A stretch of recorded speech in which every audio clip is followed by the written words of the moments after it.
정월 초하루 차가운 새벽이었습니다. 7년을 헌신한 며느리가 눈밭으로 비참하게 쫓겨났지요.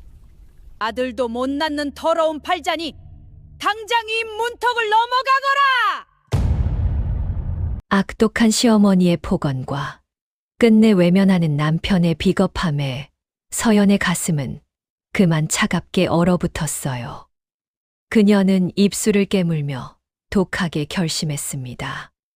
오늘 겪은 이 수모는 훗날 시댁의 텅 빈 곳간으로 갚아주겠습니다. 과연 쫓겨난 며느리가 눈치챈 시댁 곳간의 비밀은 무엇이며 며느리에게 숨겨져 있던 놀라운 재능은 무엇일까요? 안녕하세요. 오늘도 저희 야단마을을 찾아주셔서 감사해요.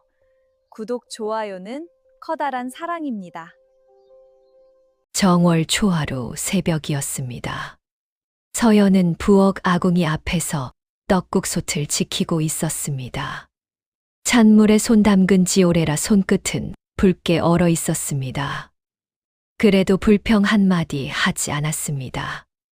며느리의 하루는 달보다 먼저 시작되어 집안 남정네들의 숟가락이 내려간 뒤에야 끝나는 법이었지요. 그때 부엌문이 거칠게 열렸습니다. 시어머니 한씨 부인이었습니다. 한씨 부인은 솥뚜껑을 열어보더니 얼굴을 굳혔습니다. 옥색 저고리 자락이 부엌 그늘 속에서도 차갑게 빛났지요. 새아가, 내가 감히 조상님 떡국에 손을 댔느냐. 서연은 고개를 숙였습니다. 어머님, 차례 시간이 늦을까 하여. 아들도 못 낳는 손으로 조상상을 더럽히지 말라 했다. 사랑채는 조용했습니다. 윤참판도 남편 도윤도 나오지 않았습니다. 잠시 뒤 한씨 부인은 서연의 작은 보따리를 마당에 던졌습니다.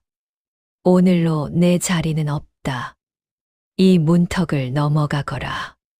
서연은 닫힌 방문을 보았습니다.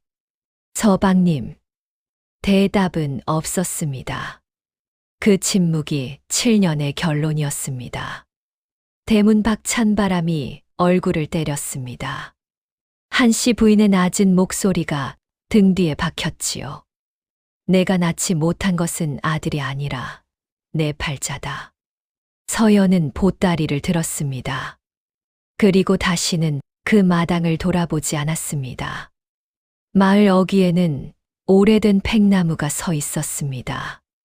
정월 아침이라 길은 고요했고 집집마다 굴뚝에서는 밥 짓는 연기가 올랐습니다. 그 연기만 보아도 서연의 가슴은 묵직해졌습니다. 어느 집에는 며느리가 있고 어느 집에는 아이 울음이 있고 어느 집에는 돌아갈 방이 있겠지요. 그러나 서연에게는 이제 아무것도 없었습니다. 보따리 속에는 무명 저고리 한 벌과 낡은 버선, 빗 하나가 전부였습니다. 품 안에는 친정어머니가 남긴 은가락지 한 쌍이 있었습니다. 어머니는 돌아가시기 전 그것을 서연의 손에 쥐어주며 말했었습니다. 사람은 가진 것으로 사는 것이 아니라 견딘 것으로 산다고요. 서연은 그 말을 되새기며 산길 쪽으로 걸었습니다. 친정 소산골까지 가면 그래도 부엌 한 칸은 내어줄 사람이 있을 것이라 여겼습니다. 그러나 산모퉁이에서 만난 소금장수 노인이 그녀의 걸음을 멈추게 했습니다. 노인은 서연을 알아보고 한참 망설였습니다. 그러다 조심스레 말했습니다. 소산골 김문식 댁은 지난해 빚에 넘어갔고 서연의 부친도 겨울을 넘기지 못했다는 것이었습니다. 서연은 처음에는 그 말을 알아듣지 못했습니다. 바람 소리인지 사람 말인지 분간이 되지 않았습니다. 부친의 병이 깊다는 소식은 들었지만 이토록 조용히 세상에서 사라졌을 줄은 몰랐습니다. 돌아갈 집도 문을 열어줄 사람도 없어진 것이지요. 그 자리에 오래 서 있자 노인이 소금짐을 고쳐 맸습니다. 우리는 제물포로 가오. 큰 길까지만이라도 함께 가시오. 여자 혼자 산 길을 넘는 것은 좋지 않소. 재물포라는 이름은 서연에게 낯설었습니다. 바다가 있고 배가 있고 쌀가마가 산처럼 쌓이는 곳이라고 했습니다. 노인은 그곳에는 객주집이 많고 장부를 넘기는 사람들이 밤늦도록 등잔을 끄지 않는다고도 했습니다. 곁에 있던 젊은 소금꾼이 무심히 덧붙였습니다. 요즘 재물포에는 쌀 한 톨 없이도 쌀 장사를 하는 판이 있다 하더이다. 미두장이라던가. 서연은 그 말을 이해하지 못했습니다. 쌀 한 톨 없이 쌀 장사를 한다니 빈솥에서 밥 냄새를 맡는다는 말과 무엇이 다르겠습니까? 그런데도 이상하게 그 말이 귀에 남았지요. 갈데 없는 사람에게는 알 수 없는 길도 길이 되는 법입니다. 서연은 마지막으로 소산골 쪽 산마루를 보았습니다. 흰 눈이 얇게 남아 있었고 그 너머에는 이제 아무도 기다리지 않았습니다. 그녀는 보따리를 고쳐 들었습니다. 저도 재물포까지 가겠습니다. 노인은 고개를 끄덕였습니다. 그날 서연은 친정으로 가던 길을 접고 바다 냄새 나는 낯선 항구를 향해 걸었습니다. 그 길 끝에 무엇이 있는지 그때는 알지 못했습니다. 재물포는 서연이 살던 고을과 전혀 달랐습니다. 바람에는 소금기가 섞여 있었고 길바닥에는 볏짚과 진을, 석탄가루가 함께 눌어붙어 있었습니다. 포구에는 큰 배들이 드나들었고 지게꾼들은 허리를 굽혀 쌀가마를 날랐습니다. 장정들의 구령소리, 객주집 심부름꾼의 외침, 말굽 소리와 저울추 부딪히는 소리가 한꺼번에 밀려왔습니다. 서연은 그 모든 소리에 압도되었습니다. 시리대 곳간도 넓다고 생각했지만 이곳 창고들은 집 한 채가 아니라 마을 하나를 품은 듯 했습니다. 쌀가마는 문턱처럼 쌓였고 그 앞에서 장부쟁이들은 붓끝을 빨며 숫자를 적었습니다. 어떤 이는 은전을 세었고 어떤 이는 종이 쪽을 품에 넣고 사라졌습니다. 쌀은 눈앞에 있는데 사람들은 쌀보다 종이를 더 귀하게 다루는 듯 했지요. 소금 장수 일행은 거래처 객주집으로 들어갔습니다. 서연은 그 앞에서 더 따라 들어가지 못하고 멈추었습니다. 하룻밤 묵을 품삯도 누구에게 청할 말도 없었습니다. 그때 쌀창고 담벼락 아래에서 낮은 신음이 들렸습니다. 낡은 회색 두루마기를 입은 노인이 쌀섬 옆에 기대어 앉아 있었습니다. 지나가는 사람들은 흘끗 보고도 바쁘게 지나쳤습니다. 항구에서는 넘어지는 사람보다 늦는 짐이 더 큰일인 모양이었습니다. 서연은 가까이 다가갔습니다. 노인의 한쪽 발목이 부어 있었습니다. 그녀는 보따리에서 깨끗한 무명천을 꺼냈습니다. 시댁에서 7년 동안 아껴두었던 천이었습니다. 아깝다는 생각은 들지 않았습니다. 서연은 무명천을 길게 찢어 발목을 감았습니다. 너무 세게 조이면 피가 막히고 너무 느슨하면 부기가 가라앉지 않습니다. 친정 부친이 약초를 캐러 다니며 다친 사람을 돌보던 모습을 곁에서 본 덕이었습니다. 그녀는 쌀가마에서 흘러나온 볏짚을 모아 발 아래 받침도 만들어 주었습니다. 노인은 서연의 손길을 가만히 지켜보았습니다. 손마디는 거칠었지만 움직임은 차분했습니다. 부엌일만 한 손이 아니었습니다. 쌀가마를 들어보았고 젖은 가마와 마른 가마를 구별해 본 손이었지요. 노인이 낮게 물었습니다. 그대는 어디서 온 사람이요? 청운골 윤참판댁에 있다가 나왔습니다. 있다가 나왔다라 그 말 속에 길이 멀겠구려. 서연은 대답하지 않았습니다. 노인도 더 묻지 않았습니다. 대신 지팡이를 짚고 일어나 담장 끝의 낡은 창고를 가리켰습니다. 사람들은 나를 강노인이라 부르오. 저 창고를 지키며 밥을 먹고 사는 늙은이지. 오늘 밤 갈 곳이 없다면 죽 한 그릇은 나눌 수 있소. 서연은 사양하려 했지만 이미 다리는 힘을 잃고 있었습니다. 노인의 말에는 동정이 아니라 예의가 있었습니다. 그것이 서연의 마음을 움직였지요. 창고 안은 허름했습니다. 빈 가마니와 저울, 낡은 대화 말, 장부책 몇 권이 놓여 있었습니다. 그러나 그 안에는 오래된 쌀 냄새가 깊이 배어 있었습니다. 강노인은 화로의 불씨를 살리고 묽은 죽을 데웠습니다. 서연은 죽그릇을 두 손으로 받았습니다. 뜨거운 김이 얼굴에 닿자 그제야 몸속 어딘가가 풀렸습니다. 강노인은 창고 안쪽 어둠을 바라보며 말했습니다. 재물포에서는 쌀보다 먼저 사람 마음이 상하기도 하오. 그러니 잘 보시오. 무엇이 진짜 쌀이고 무엇이 종이 위에만 있는 쌀인지. 서연은 그 말을 이해하지 못했습니다. 그러나 그 말은 밤새 귀에 남았습니다. 쌀에도 진짜와 가짜가 있다는 말처럼 들렸기 때문입니다. 다음 날 새벽 서연은 저절로 눈을 떴습니다. 시댁에서 익은 버릇이었습니다. 닭이 울기 전 일어나 아궁이에 불을 넣고 물을 길어 놓아야 꾸지람을 면했습니다. 이제 그럴 사람도 없건만 몸은 아직 남의 집 며느리로 살고 있었지요. 창고 안은 푸른 어둠에 잠겨 있었습니다. 강노인은 화로 곁에서 얕은 잠을 자고 있었습니다. 서연은 조용히 일어나 바닥을 쓸었습니다. 볏짚을 모으고 빈 가마니를 벽 쪽으로 옮기고 흩어진 저울추를 하나씩 닦았습니다. 그러다 바닥에 떨어진 장부책 한 권을 발견했습니다. 서연은 함부로 펼치면 안 된다는 것을 알았습니다. 장부는 집안의 속살과 같았습니다. 그래도 겉장이 젖어 있어 말리려는 마음으로 살짝 열었습니다. 글씨는 반듯했습니다. 상등미 50섬, 중등미 30섬, 하등미 20섬, 합 100섬. 서연은 장부를 덮으려다 멈추었습니다. 창고 안의 쌀가마, 수가 그 숫자와 맞지 않았습니다.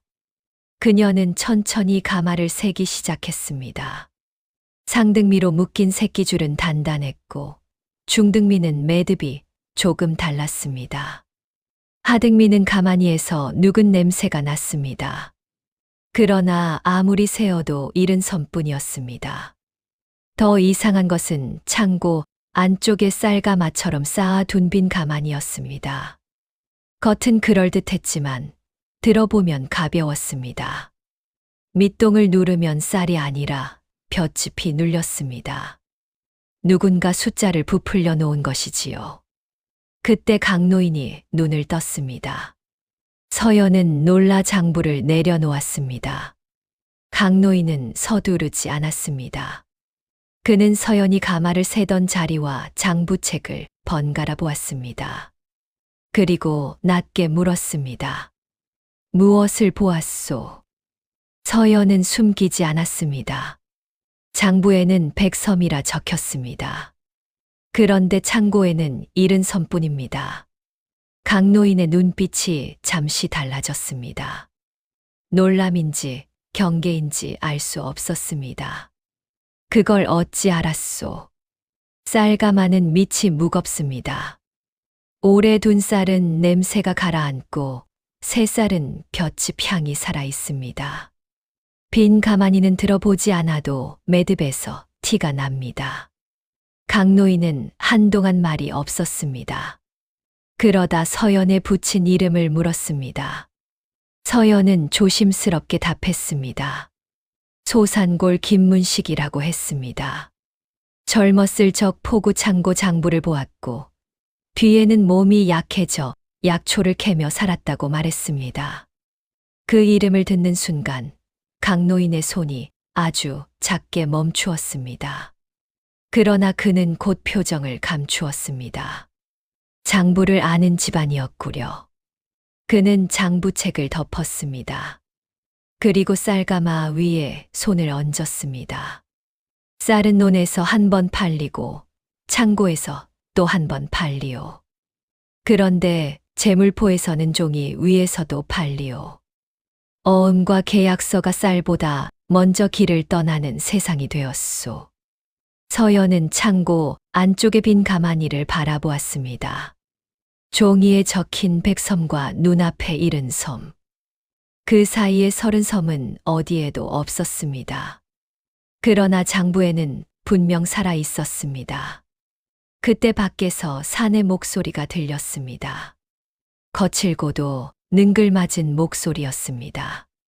강노인, 안에 있소. 오늘 장 열리기 전에 숫자 좀 맞춥시다. 강노인은 서연에게 눈짓했습니다. 지금부터는 말하지 말고 들으시오. 이 재물포에서는 귀로도 장부를 써야 하오. 창고 문고리가 흔들렸습니다. 그리고 서연은 처음으로 없는 쌀을 팔려는 사람의 발소리를 듣게 되었습니다. 창고 문을 열고 들어온 사내는 붉은 비단 조끼를 입고 있었습니다. 머리에는 갓을 썼지만 말투는 선비보다 장사치에 가까웠습니다. 그는 들어오자마자 창고 안을 훑었습니다. 쌀가마보다 장부책을 먼저 보는 눈이었지요. 강노인은 그를 마상길이라 불렀습니다. 재물포 미두장 근처에서 사람과 사람 사이를 붙여주고 구문을 챙기는 거간꾼이라 했습니다. 마상길은 강노인의 안부에는 관심이 없었습니다. 그는 오늘 장이 서기 전에 상등미 100섬으로 적어달라고 말했습니다. 창고에는 70섬뿐이었습니다. 서연은 그 사실을 알고 있었습니다. 그러나 마상길은 태연했습니다. 실제 쌀이 모자라면 나중에 맞추면 되고 중요한 것은 오늘 사람들의 눈과 귀를 움직이는 일이라 했습니다. 그의 말투에는 부끄러움이 없었습니다. 없는 쌀도 종이에 적히면 잠시나마 있는 쌀이 되는 세상이었습니다. 마상길은 서연을 흘끗 보았습니다. 낡은 치마와 거친 손을 본 뒤 금세 얕보는 기색을 드러냈습니다. 창고의 여인이라. 강노인도 이제 장부 넘길 사람이 그리 없습니까? 강노인은 대답하지 않았습니다. 마상길은 웃으며 나갔습니다. 그가 떠난 뒤에도 창고 안에는 그의 말 냄새가 남아 있었습니다. 달지만 믿기 어려운 냄새였습니다. 서연은 그제야 강노인에게 물었습니다. 미두장이 대체 무엇이냐고요. 강노인은 오래된 저울추를 손바닥에 올려놓았습니다. 그리고 천천히 설명했습니다. 미두는 쌀과 콩을 이르는 말입니다. 개항 뒤 재물포에는 쌀과 콩의 값을 두고 거래하는 장이 생겼습니다. 본래는 곡물의 품질과 값을 고르게 하고 멀리 있는 상인들이 거래를 쉽게 하려는 뜻도 있었습니다. 그러나 사람이 모이고 돈이 모이면 욕심도 함께 모이는 법입니다. 그 장에서는 오늘 쌀을 바로 주고받지 않아도 되었습니다. 훗날 얼마에 사고 팔겠다고 약속하고 그 사이에 값이 오르내리면 차액을 셈했습니다. 어떤 이는 실제 쌀을 넘겼고 어떤 이는 종이만 사고 팔았습니다. 쌀가마는 창고에 그대로 있는데 사람의 재산은 하루에도 몇 번씩 불어났다 줄었습니다. 서연은 조용히 듣고 있었습니다. 부엌에서는 쌀 한 되가 곧 밥 한 소치였습니다. 그런데 이곳에서는 쌀 100섬이 종이 한 장으로 움직였습니다. 그것은 장사 같기도 하고 노름 같기도 했지요. 강노인은 서연의 생각을 읽은 듯 말했습니다. 탐욕으로 들어가면 노름판이요. 쌀길을 알고 들어가면 장부판이지. 쌀길이란 단순히 쌀이 지나가는 길만을 뜻하지 않았습니다. 어느 고을에 비가 많이 왔는지, 어느 포구에 배가 묶였는지, 창고에 묵은 쌀이 얼마나 남았는지, 일본 상인이 얼마에 사들이는지, 그런 사정을 두루 살피는 눈이었습니다. 강노인은 그것을 아는 자만이 종이 뒤에 숨은 진짜 쌀을 볼 수 있다고 했습니다. 서연은 손바닥에 쌀알 몇 개를 올렸습니다. 작고 흰 알갱이였습니다. 시댁에서는 이 쌀을 씻고 안치고 끓이는 것이 그녀의 일이었습니다. 그러나 제물포에서는 이 작은 알갱이가 집안을 일으키기도 하고 사람을 빈손으로 만들기도 했습니다. 밖에서는 항구의 종소리가 울렸습니다. 먼 바다 쪽에서 배 한 척이 들어오고 있었습니다. 돛의 그림자가 물 위에 길게 흔들렸습니다. 그 배가 쌀을 싣고 오는지 빈 배인지 아직 아무도 알지 못했습니다. 강노인이 물었습니다. 서연, 내 눈에는 앞으로 쌀값이 오를 것 같소, 내릴 것 같소. 서연은 바로 답하지 않았습니다. 창고의 장부, 빈가마니, 마상길의 웃음, 바다에서 들어오는 배가 한꺼번에 머릿속을 지나갔습니다. 그녀는 처음으로 깨달았습니다. 자신은 대문 밖으로 버려진 것이 아니라 전혀 다른 장부의 첫 장에 서 있는지도 모른다고요. 그날 낮 강노인은 서연을 데리고 제물포 장터 안쪽으로 걸었습니다. 포구에서 조금 떨어진 곳에 넓은 마당이 있었고 그 둘레로 객주집과 전방, 술청, 어음 바꾸는 집들이 늘어서 있었습니다. 사람들은 그곳을 미두장이라 불렀습니다. 처음 본 미두장은 장터 같기도 하고 잔칫마당 같기도 했습니다. 그러나 가까이 다가가니 공기가 달랐습니다. 웃음소리는 컸지만 눈빛은 날카로웠고 사람들은 서로의 말을 듣는 척하면서도 손가락으로는 값을 세고 있었습니다. 나무판에는 오늘 쌀값과 콩값이 적혀 있었고 장부쟁이들이 붓을 들고 서 있었습니다. 누군가는 기뻐했고 누군가는 얼굴이 흙빛이 되어 주저앉았습니다. 강노인은 서연에게 낮은 목소리로 일러주었습니다. 이곳에서는 말 한마디가 돈이 되고 헛소문 하나가 집문서를 삼킨다고 했습니다. 어느 포구에 배가 늦게 들어온다더라. 어느 객주 창고가 비었다더라. 어느 고을 흉년이 심하다더라. 그런 말들이 곧 쌀값을 흔드는 바람이 되는 곳이었습니다. 서연은 사람들의 발을 보았습니다. 오래 장사한 사람은 움직임이 느렸고 처음 온 사람은 자꾸 발끝을 굴렀습니다. 욕심이 앞선 사람은 눈보다 입이 먼저 움직였습니다. 시댁 부엌에서 7년을 살며 익힌 눈치가 이곳에서도 쓸모가 있었습니다. 그때 마상길이 사람들 가운데로 들어섰습니다. 그는 어제보다 더 번듯한 차림이었습니다. 비단 조끼에 기름 바른 가끈, 허리춤에는 두툼한 장부첩이 꽂혀 있었습니다. 그는 사람들 사이를 가볍게 헤치고 다니며 귓속말을 흘렸습니다. 이번 보름 안에 쌀값이 뛴다고 했습니다. 군산 쪽 배가 늦어지고 강화 쪽 곡식도 덜 풀렸다고 했지요. 말을 듣던 사람들의 눈이 반짝였습니다. 어떤 머슴은 1년 품삯을 꺼냈고 어떤 과부는 보자기에 싼 은비녀를 맡겼습니다. 모두 이번 한 번으로 팔자를 바꿀 수 있다 믿는 얼굴이었습니다. 서연은 그 얼굴들이 낯설지 않았습니다. 시댁에서 아들 낳는 약을 받아 오던 날 자신도 그런 눈을 한 적이 있었습니다. 이번에는 되겠지. 이번에는 나도 사람 대접을 받겠지. 사람은 절박할수록 작은 말에도 기대를 거는 법이지요. 마상길이 서연을 발견했습니다. 그는 웃으며 다가왔습니다. 아, 강노인 창고에 있던 세대가 아니요. 서연은 조용히 고개를 숙였습니다. 마상길은 그녀를 위아래로 훑었습니다. 오늘 쌀값이 오를 판이요. 손에 몇 푼이라도 있으면 얹어보시오. 부엌에서 떡국 끓이는 것보다야 큰돈 만지는 일이 낫지 않겠소. 서연은 대답하지 않았습니다. 마상길의 말은 달았지만 끝맛이 떫었습니다. 강노인이 한 걸음 앞으로 나섰습니다. 처음 온 사람에게 큰 판을 권하는 법이 아니오.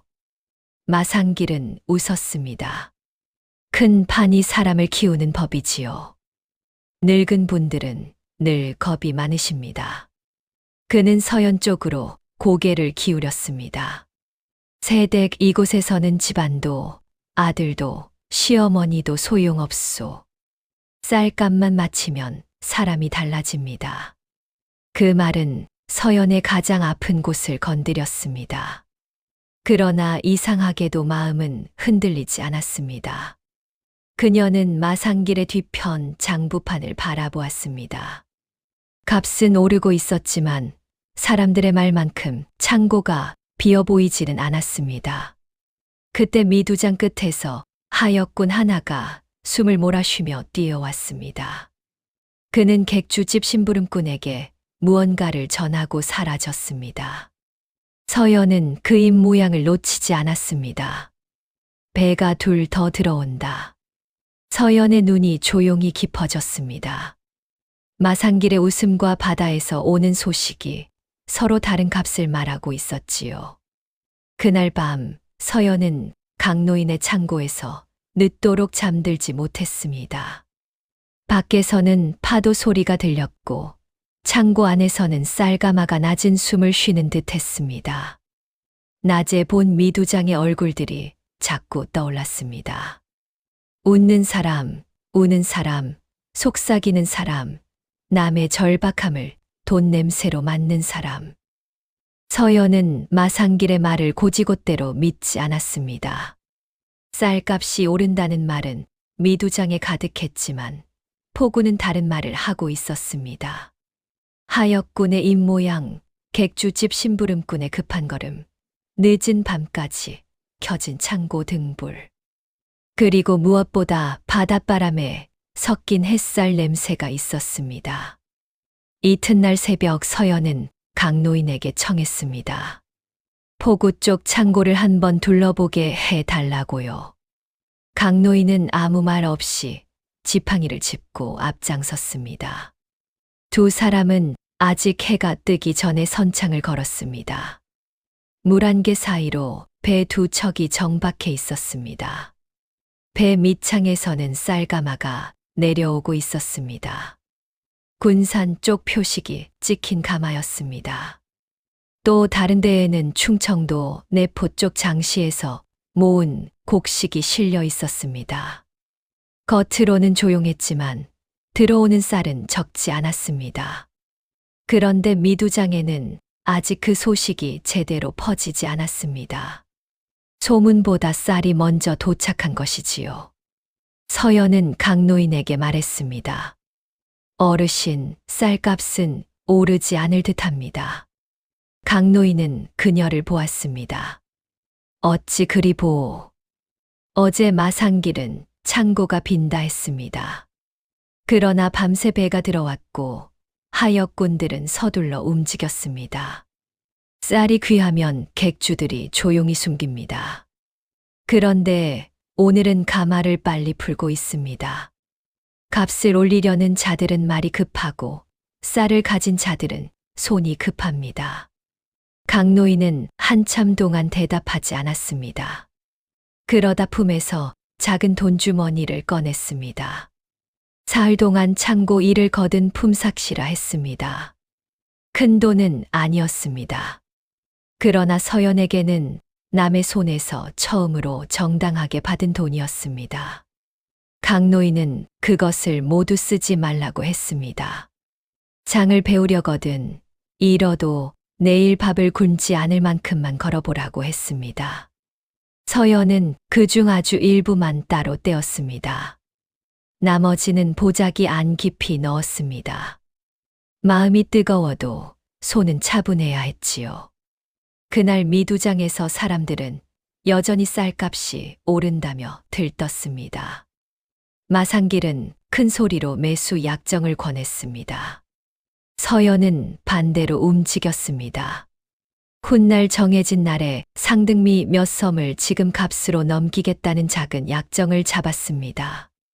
지금 값이 높을 때 팔기로 하고 나중에 값이 내려가면 싼 값에 쌀을 마련해 차액을 남기는 셈이었습니다. 서연은 손이 떨렸습니다. 그러나 장부에 이름을 적는 순간 이상하게 마음은 맑아졌습니다. 그것은 한탕을 바라는 떨림이 아니었습니다. 자신이 본 것을 믿어보는 첫걸음이었지요. 사흘 뒤 제물포 미두장의 군산과 내포에서 들어온 쌀 소식이 한꺼번에 퍼졌습니다. 값은 서서히 내려앉았습니다. 처음에는 사람들이 믿지 않았고 다음에는 웅성거렸고 끝내 장부판 앞에서 탄식이 터졌습니다. 마상길의 얼굴도 굳었습니다. 서연은 약정한 값을 셈했습니다. 큰 돈은 아니었지만 품삯으로는 몇 달을 모아야 할 돈이 손에 들어왔습니다. 그녀는 그 돈을 보며 오래 말이 없었습니다. 돈보다 더 놀라운 것은 자신의 판단이 맞았다는 사실이었습니다. 강노인은 조용히 말했습니다. 첫 승리는 달다. 그래서 위험하오. 서연은 돈주머니를 단단히 묶었습니다. 예, 어르신. 달다고 많이 먹으면 체하는 법입니다. 강노인은 그제야 작게 웃었습니다. 그날 저녁 제물포 골목에는 새로운 소문이 돌기 시작했습니다. 강노인 창고에 들어온 소방 맞은 여자가 쌀값을 맞췄다고요. 서연은 첫 수익을 품에 넣고도 들뜨지 않았습니다. 돈이 생기면 먼저 비단 치마 한 벌쯤 사고 싶을 줄 알았습니다. 시댁에서 7년 동안 남이 입 다물린 옷만 걸쳤으니 그런 마음이 없을 리 없었습니다. 그러나 손에 쥔 돈을 보자 이상하게도 먼저 떠오른 것은 창고 일꾼들의 구분 등이었습니다. 제물포 창고에는 하루 품삯을 제때 받지 못하는 이들이 많았습니다. 객주가 돈을 늦게 받으면 품삯도 늦어졌고 미두장에서 손해가 나면 그 불똥은 언제나 가장 약한 사람에게 튀었습니다. 서연은 그중 며칠째 밥값을 외상으로 달고 있던 하역군 둘의 품삯 일부를 대신 갚아 주었습니다. 누구에게 보이려 한 일이 아니었습니다. 자신도 대문 밖에 서본 사람이었기에 빈속으로 일하는 서러움을 알았을 뿐입니다. 그 소문은 금세 퍼졌습니다. 소문은 늘 욕보다 선행을 늦게 물고 다니지만 한 번 퍼지면 오래 남습니다. 포구의 여인들이 하나둘 강노인 창고 앞에 찾아왔습니다. 남편이 미두장에서 돈을 잃은 여인, 품삯을 떼인 여인, 아이에게 죽을 끓여 먹일 쌀 한 되가 없는 여인들이었지요. 서연은 그들에게 돈을 마구 나누어 주지 않았습니다. 대신 작은 쌀개를 만들었습니다. 쌀 한 되를 빌려가면 장날마다 조금씩 갚게 했습니다. 그를 모르는 사람에게는 서연이 대신 표시를 해 주었습니다. 동그라미 하나는 한 돼, 반달 표시는 반 돼, 손가락으로 짚으면 누구나 알 수 있게 장부를 만들었습니다. 어려운 한자보다 정직한 표시가 더 오래가는 법이었습니다. 그 모습을 지켜본 오객주가 서연을 불렀습니다. 오객주는 제물포에서 오래 객주집을 해 온 사람이었습니다. 처음에는 서연을 그저 강노인 곁에 불쌍한 여인으로 보았지만 며칠 사이 생각이 달라졌습니다. 서연은 돈을 쥐어도 손이 가볍지 않았고 사람을 도와도 장부를 흐리지 않았습니다. 오객주는 자기 객주집 뒤편에 오래 비어있던 작은 방을 내주겠다고 했습니다. 앞쪽에는 쌀 몇 가마를 쌓을 수 있고 뒤에는 사람이 누울 만한 공간이 있었습니다. 대단한 점포는 아니었지만 길목이 나쁘지 않았습니다. 포구에서 미두장으로 가는 사람들이 반드시 지나가는 자리였습니다. 서연은 처음에는 사양했습니다. 그러나 강노인은 받으라고 했습니다. 남의 은혜를 겁내기만 하면 세상에 뿌리를 내릴 수 없다고 했습니다. 다만 받은 은혜를 잊지 말고 장부에 남기든 마음에 남기면 된다고 했지요. 며칠 뒤 낡은 방문 위에 작은 나무패가 걸렸습니다. 글씨는 오객주의 장부쟁이가 써 주었습니다. 서연상회. 글자는 서툴지 않았지만 나무패는 소박했습니다. 서연은 그 앞에서 오래 서 있었습니다. 시댁에서는 그녀의 이름이 늘 꾸지람 앞에 붙었습니다. 서연아, 이것도 못하느냐? 서연아, 아직도 소식이 없느냐? 그런데 이제 그 이름이 가게 문 위에 걸렸지요. 첫 손님은 늙은 과부였습니다. 쌀반되를 사러 왔고 돈이 2푼 모자랐습니다. 서연은 값을 깎아 주지 않았습니다. 대신 장부에 표시하고 다음 장날 갚으라 했습니다. 과부는 고개를 숙였습니다. 새댁은 장사꾼 같지 않소. 서연은 쌀을 되어주며 말했습니다. 장사꾼이기에 더 정확해야지요. 그래야 오래 도울 수 있습니다. 그 말은 곁에서 듣던 사람들의 마음에 남았습니다. 그날 저녁 포구 사람들은 그녀를 다른 이름으로 부르기 시작했습니다. 소박 맞은 며느리가 아니라 재물포 쌀어멈이라고요. 그리고 그 소문은 바람을 타고 뜻밖의 곳으로 흘러가고 있었습니다. 청운골 윤참판댁은 예전처럼 조용해 보였습니다. 소슬대문은 높았고 사랑채 기둥은 반듯했습니다. 그러나 안으로 들어가면 기운이 예전 같지 않았습니다. 논면 맞이기는 이미 전당 잡혔고 곳간의 쌀도 해마다 줄었습니다. 윤참판은 여전히 가끈을 높이 메었지만 장부를 보는 손은 자주 떨렸습니다. 한씨 부인은 그것을 누구보다 잘 알았습니다. 집안 살림은 겉으로는 윤참판의 것이었으나 안채 깊은 곳에 열쇠는 모두 그녀가 쥐고 있었습니다. 어느 논문서가 어디에 있고 누구에게 얼마를 빌렸으며 어느 객주에게 어음을 넘겼는지 그녀는 하나하나 기억했습니다. 사람들은 그녀를 매서운 안주인이라 했지만 한씨 부인은 그것을 칭찬으로 여겼지요. 그런 한씨 부인의 귀에 재물포 소문이 들어온 것은 늦봄이 가까운 날이었습니다. 장에 다녀온 하인이 무심코 말했습니다. 대문 밖으로 내보낸 며느리 서연이 재물포에서 쌀 장사를 시작했고 미두장 값도 맞춰 돈을 벌었다는 것이었습니다. 처음에 한씨 부인은 웃었습니다. 쫓겨난 며느리가 장사를 한다니 가난한 사람들끼리 지어낸 위로라 여겼습니다. 그러나 며칠 뒤 다른 소문이 왔습니다. 서연이 작은 상회를 열었고 쌀개를 만들어 포구 여인들에게 신망을 얻고 있다는 말이었습니다. 더구나 오객주와 강노인이 그녀를 도와준다고 했습니다. 그 이름을 들은 순간 한씨 부인의 눈가가 아주 살짝 굳었습니다. 윤참판은 대수롭지 않게 넘기려 했습니다. 여자가 장사를 해보아야 얼마나 하겠느냐고 했습니다. 그러나 한씨 부인은 달랐습니다. 그녀는 가난한 여자의 장사보다 그 여자가 사람들의 신망을 얻는 것을 두려워했습니다. 돈은 잃어도 다시 빌릴 수 있지만 신망은 한 번 남의 손에 들어가면 되찾기 어렵지요. 그날 밤 한씨 부인은 안채 깊은 방에서 오래된 문서함을 열었습니다. 낡은 어음 몇 장과 오래된 창고 거래 문서가 들어 있었습니다. 그녀는 그 중 한 장을 만지다 말고 급히 덮었습니다. 등잔불이 흔들렸습니다. 그녀의 얼굴에는 며느리를 그리워하는 기색이 없었습니다.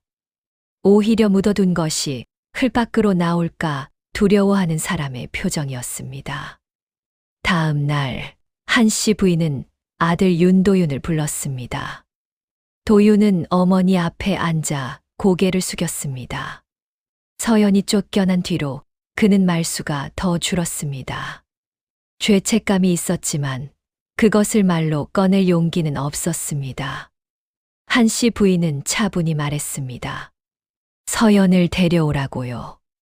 집안 어른들이 그동안 마음이 지나쳤고 이제는 다시 받아들일 뜻이 있다고 전하라 했습니다. 도윤은 놀라 어머니를 보았습니다. 불과 몇 달 전 어머니는 서연의 이름조차 입에 담기 싫어했습니다. 도윤은 조심스럽게 물었습니다. 어머님, 진심이십니까? 한씨 부인은 찻잔을 내려놓았습니다. 집안일에 진심 아닌 것이 있더냐? 내가 가서 데려오너라. 울어서라도 데려와야 한다. 도윤은 대답하지 못했습니다. 그는 서연을 다시 보고 싶었습니다. 그러나 자신이 무엇을 위해 가는지 알 수 없었습니다. 사과하러 가는 것인지, 데려오러 가는 것인지, 아니면 어머니의 뜻을 전하러 가는 것인지. 한씨 부인은 마지막으로 덧붙였습니다. 그 아이가 가진 돈도 사람도 결국 윤씨 집안 울타리 안에 있어야 한다. 도윤은 그 말에 가슴이 서늘해졌습니다. 그날 저녁 그는 제물포로 향하는 길에 올랐습니다. 등 뒤 안채에서는 한씨 부인이 오래된 문서함을 다시 열고 있었습니다. 서연상회가 문을 연 지 얼마 되지 않았을 때였습니다. 아침장이 지나고 점심 무렵에 포구는 잠시 숨을 고르고 있었습니다. 서연은 쌀독의 뚜껑을 닫고 장부에 반돼 외상 표시를 적고 있었습니다. 그때 문 밖에 그림자가 멈추었습니다. 서연은 고개를 들었습니다. 윤도윤이 서 있었습니다. 몇 달 만에 보는 남편이었습니다. 얼굴은 더 야위었고 눈 밑에는 그늘이 내려앉았습니다. 예전처럼 깨끗한 도포를 입었지만 어딘가 구겨진 사람처럼 보였습니다. 서연은 놀라지 않았습니다. 소문이 시댁까지 갔을 것이라 짐작하고 있었습니다. 다만 이렇게 빨리 올 줄은 몰랐지요. 도윤은 안으로 들어오지 못하고 문턱에 섰습니다. 그 문턱을 보는 순간 서연은 정월 초하루의 대문을 떠올렸습니다. 그때 자신은 문턱 밖으로 밀려났고 도윤은 안에서 나오지 않았습니다. 오늘은 그가 문 밖에 서 있었습니다. 세상일이란 이렇듯 조용히 자리를 바꾸기도 합니다. 서연은 먼저 말했습니다. 들어오십시오, 서방님. 그 호칭은 입에 익었지만 마음까지 예전으로 돌아가게 하지는 못했습니다. 도윤은 조심스레 들어와 앉았습니다. 한참 동안 두 사람 사이에는 쌀 냄새와 바닷바람만 흘렀습니다. 도윤은 어렵게 입을 열었습니다. 그날 일을 사과한다고 했습니다. 정월 초하루 방 안에서 나오지 못한 것을 평생 후회한다고 했습니다. 부친과 모친의 뜻을 거스를 수 없었다고도 했습니다. 말은 진심에 가까웠습니다. 그러나 진심이 늘 사람을 구하는 것은 아닙니다. 늦은 진심은 때로 상처의 가장자리에만 닿지요. 서연은 조용히 들었습니다. 예전 같았으면 그의 한마디에 마음이 무너졌을 것입니다. 시댁에서 7년을 버티게 한 것도 언젠가 남편이 자신 편이 되어 줄지 모른다는 작은 기대였으니까요. 그러나 그 기대는 이미 정월 초하루에 닫힌 문 안에서 끝났습니다. 도윤은 마침내 본뜻을 꺼냈습니다. 집으로 돌아오라고 했습니다. 어머니도 마음을 돌렸고 아버지도 허락하실 것이라고 했습니다. 다시 며느리 자리를 주겠다고 했습니다. 서연은 한동안 그를 바라보았습니다. 그리고 아주 차분하게 물었습니다. 제가 2달 만에 아들을 낳을 몸이 되었습니까? 도윤의 얼굴이 굳었습니다. 서연은 말을 이었습니다. 아니면 돈을 낳을 몸이 되었습니까? 도윤은 대답하지 못했습니다. 그 침묵은 이번에도 대답이었습니다. 다만 이번에는 서연을 무너뜨리지 못했습니다. 그녀는 장부를 덮었습니다. 서방님, 저는 그 집에서 7년을 살았습니다. 그 7년 동안 제가 바란 것은 큰 것이 아니었습니다. 사람으로 불리는 일, 밥상 끝에 앉아도 천한 것 취급받지 않는 일, 그리고 단 한 번이라도 제 편이 되어주는 말 한마디였습니다. 도윤은 고개를 숙였습니다. 미안하오. 미안하다는 말은 고맙습니다. 그러나 저는 돌아가지 않습니다. 서연의 목소리는 높지 않았습니다. 그래서 더 단단했습니다. 그녀는 도윤을 미워한다고 말하지 않았습니다. 다만 이미 다른 길에 섰다고 말했습니다. 이곳에서 번 돈도 쌓아가는 신용도 쌀 한 되를 빌려 간 여인들의 이름도 모두 자신의 책임이라고 했습니다. 도윤은 한참 뒤에 일어났습니다. 떠나기 전 그는 서연의 상회 안을 둘러보았습니다. 작은 방, 쌀독 몇 개, 낡은 저울, 손때 묻은 장부. 초라해 보일 수도 있는 것들이 이상하게 반듯했습니다. 그 반듯함 속에서 도윤은 자신이 잃은 사람이 어떤 사람이었는지 느껴야 보았습니다. 문 밖으로 나가던 도윤이 멈추어 말했습니다. 모친께서 쉽게 물러서지 않으실 것이요. 서연은 대답하지 않았습니다. 그러나 그 말은 마음에 남았습니다. 도윤이 사라진 뒤 강노인이 상회 안으로 들어왔습니다. 그는 문 밖에서 어느 정도 이야기를 들은 듯 했습니다. 한참 동안 말없이 장부를 보던 강노인이 낮게 말했습니다. 그 집안은 그대가 아는 것보다 오래된 죄를 품고 있소. 서연은 천천히 고개를 들었습니다. 강노인의 얼굴에는 오래 묻어둔 이야기를 꺼내려는 사람의 그늘이 어려 있었습니다. 강노인은 그날 밤 서연상회 뒤편 작은 방에 오래 앉아 있었습니다. 화로에는 숯불이 낮게 살아 있었고 창밖에서는 항구의 종소리가 멀리 울렸습니다. 낮에는 사람과 짐으로 들끓던 제물포도 밤이 되면 다른 얼굴이 되었습니다. 파도 소리와 쥐 지나가는 소리, 그리고 멀리 객주집에서 장부 넘기는 소리만 남았습니다. 서연은 차를 끓여 강노인 앞에 놓았습니다. 노인은 찻잔을 들지 않았습니다. 그저 두 손으로 무릎을 짚고 있었습니다. 손등에는 오래된 흉터처럼 굵은 주름이 지나가고 있었습니다. 그 손은 한때 큰 돈을 만졌던 손 같기도 하고 모든 것을 놓친 뒤 빈 가마니를 접던 손 같기도 했지요. 강노인은 한참 뒤 입을 열었습니다. 사람들은 자신을 강노인이라 부르지만 본래 이름은 강덕수라고 했습니다.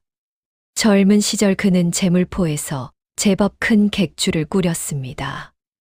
배가 들어오면 쌀을 맡아주고 먼 고을 상인에게 방을 내주고 어음도 바꾸어 주었습니다.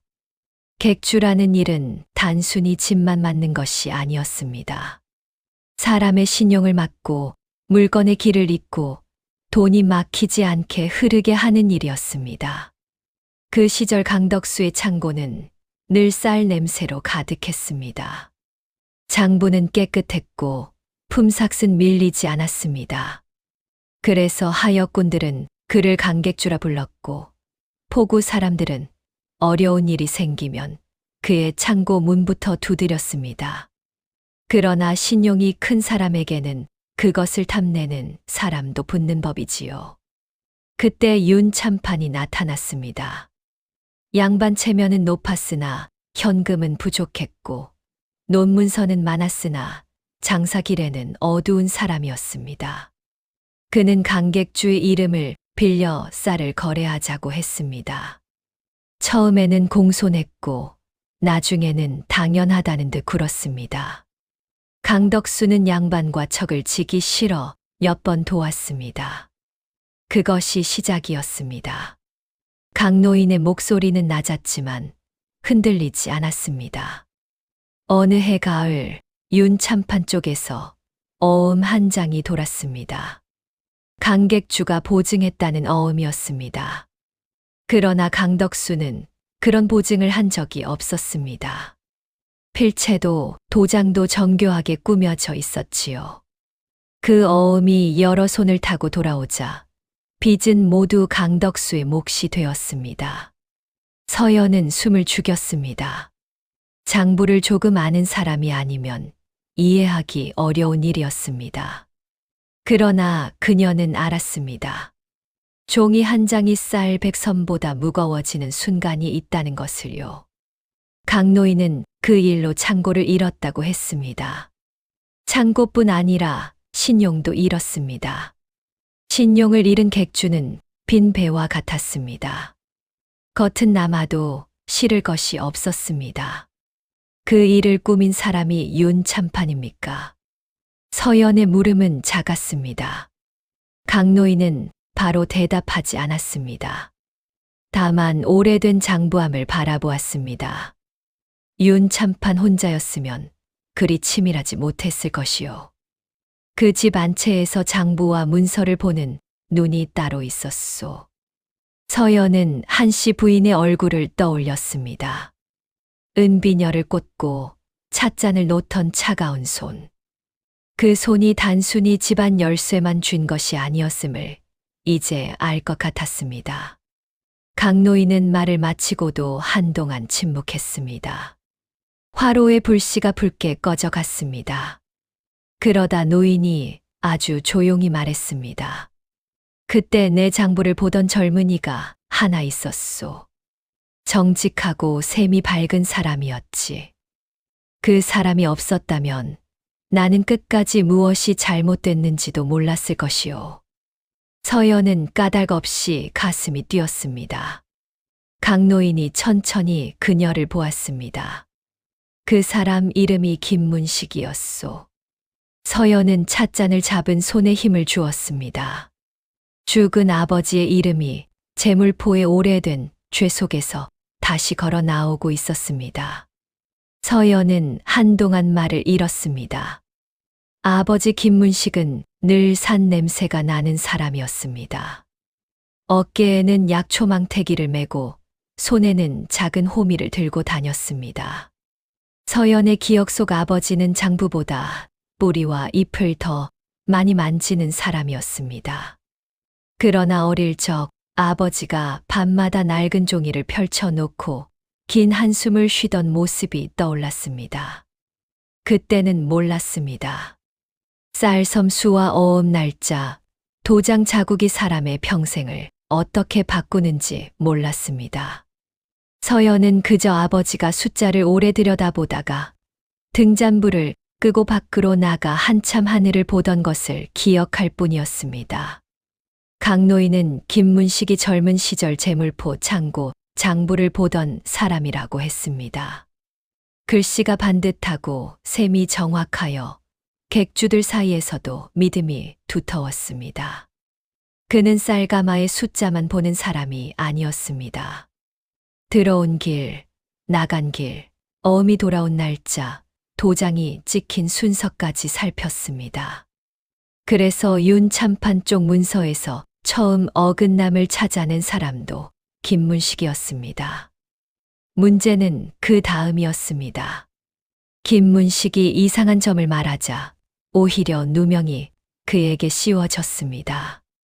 장부를 고친 자가 그라는 소문이 퍼졌고 어음 일부를 빼돌렸다는 말도 돌았습니다. 양반의 말은 크고 장부쟁이의 말은 작았습니다. 사람들은 오래 신뢰했던 젊은 장부쟁이보다 가끈 높은 윤참판의 말을 더 쉽게 믿었습니다. 김문식은 끝까지 억울함을 말했으나 누구도 귀 기울이지 않았습니다. 그는 제물포를 떠나 소산골로 내려갔습니다.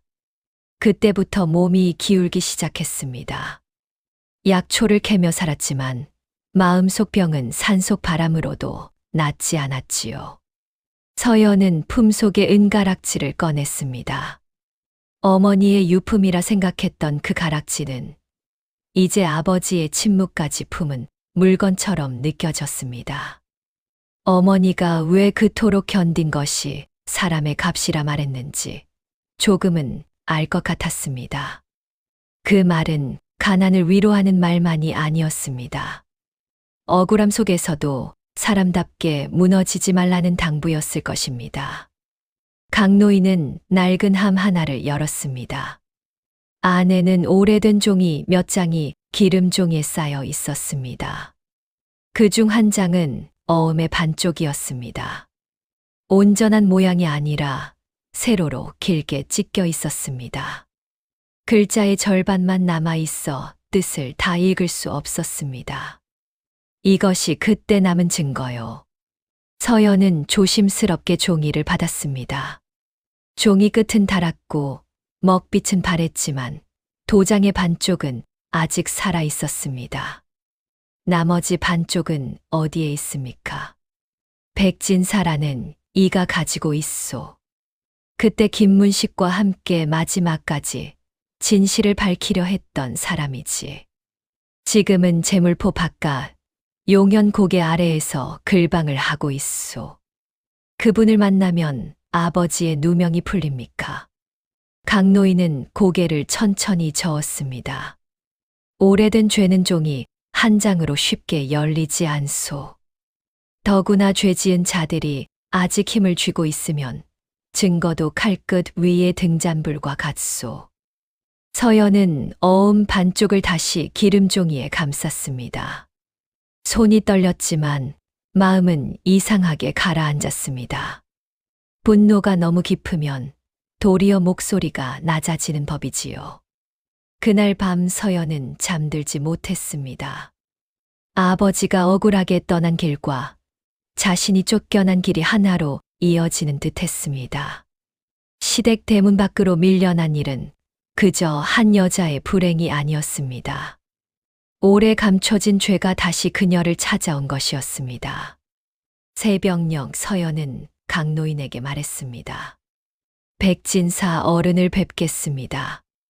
강노인은 그녀를 오래 보았습니다. 그 길에 들어서면 돌아서기 어려울 것이요. 서연은 은가락지를 품에 넣었습니다. 저는 이미 돌아갈 집이 없습니다. 그러니 이제는 가야 할 길을 가겠습니다. 밖에서는 첫 배의 종이 울렸습니다. 제물포에 아침이 밝고 있었습니다. 용연 고개 아래 글방은 생각보다 작았습니다. 낮은 담장 안에 살구나무 한 그루가 서 있었고 문간에는 아이들이 벗어놓은 집신이 가지런했습니다. 글방 안에서는 천자문 읽는 소리가 또박또박 흘러나왔습니다. 제물포 장터의 왁자한 소리와 달리 그곳에는 묵은 종이와 먹 냄새가 고요히 배어 있었습니다. 서연은 수업이 끝나기를 기다렸습니다. 아이들이 우르르 빠져나간 뒤 흰 수염을 짧게 다듬은 선비가 문을 열고 나왔습니다. 옷차림은 검소했으나 눈빛은 흐리지 않았습니다. 그가 바로 백진사였습니다. 백진사는 처음에는 서연을 평범한 상회 여인으로 보았습니다. 그러나 서연이 강덕수의 이름과 김문식의 이름을 차례로 말하자 그의 표정이 굳었습니다. 오랜 세월 덮어둔 항아리 뚜껑이 갑자기 열린 듯 했지요. 그는 서연을 안방이 아닌 서책방으로 들였습니다. 벽에는 책이 쌓여 있었고 구석에는 자물쇠 달린 작은 궤가 놓여 있었습니다. 백진사는 한참 동안 궤 앞에 앉아 있었습니다. 열어야 할지 말아야 할지 스스로에게 묻는 듯 했습니다. 마침내 자물쇠가 열렸습니다. 궤 안에는 기름종이에 겹겹이 싼 물건이 있었습니다. 백진사는 그것을 조심스럽게 펼쳤습니다. 그 안에서 나온 것은 어음의 나머지 반쪽이었습니다. 강노인이 가진 반쪽과 맞추면 글자와 도장이 하나로 이어질 모양이었습니다. 서연은 숨을 삼켰습니다. 종이 한 장이 이토록 무겁게 보인 적은 없었습니다. 백진사는 낮은 목소리로 말했습니다. 그때 김문식은 끝까지 진실을 밝히려 했다고 했습니다. 그러나 강객주는 창고를 빼앗겼고 김문식은 누명을 썼으며 자신은 그저 반쪽 증거를 숨기는 일밖에 하지 못했다고 했습니다. 젊은 선비였던 그는 세상이 글과 이치대로 움직일 것이라 믿었지만 실제 세상은 권세와 체면과 돈의 소나기에서 더 자주 움직였습니다. 서연은 원망하지 않았습니다. 오래 살아남은 사람에게는 살아남은 만큼의 두려움이 있음을 이제 알았습니다. 다만 그녀는 물었습니다. 이 증거로 윤참판과 한씨 부인을 벌할 수 있느냐고요. 백진사는 대답을 서두르지 않았습니다. 오래된 죄는 사람들의 기억에서 흐려졌고 문서도 세월을 먹었습니다. 게다가 윤참판 집안은 아직 양반 체면을 가지고 있고 한씨 부인은 재물포 몇몇 거간꾼과도 줄이 닿아 있었습니다. 예실만으로는 부족했습니다. 지금도 같은 수법으로 사람을 속이고 있다는 증거가 있어야 했습니다.